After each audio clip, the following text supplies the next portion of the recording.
Vietnamese President Vo Van Thuong nagbitiw sa pwesto at Indonesian Defense Minister Prabowo Subianto opisyal nang idiniklara bilang bagong Pangulo.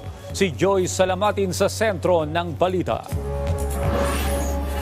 Nagbitiw sa pwesto ang Pangulo ng Vietnam na si Vo Van Thuong. Kasunod ito ng umuugong na balita na patatalsikin ang lider dahil sa umano'y mga paglabag at pagsira sa reputasyon ng Communist Party of Vietnam. Tinanggap ng Central Committee ng partido ang kanyang resignation. Noong nakaraang taon, nang mahalal si Thuong matapos magbitiw ang dating Pangulo ng Vietnam na si Nguyen Quan Phuc dahil sa mga iskandalong may kinalaman sa korupsyon. Si Thuong ang pinakabatang Pangulo ng Vietnam magmula nang matapos ang Vietnam War noong dekada 70.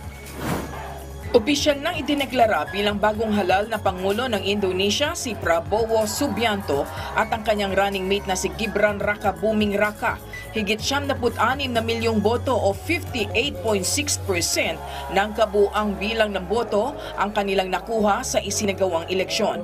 Nagpasalamat naman si Prabowo sa lahat ng mga sumusuporta sa kanila sa nagdaang halalan. Agad naman nagpaabot si US State Secretary Antonio Blinken ng pagbati sa pagkapanalo ng dating general.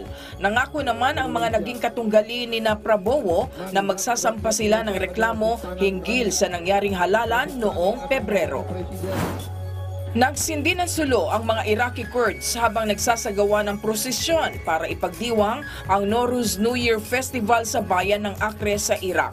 Milyong-milyong tao sa gitnang silangang Asya at silangang Europa ang nagdiriwang ng Nowruz New Year Festival na hudyat ng pagsisimula ng spring season.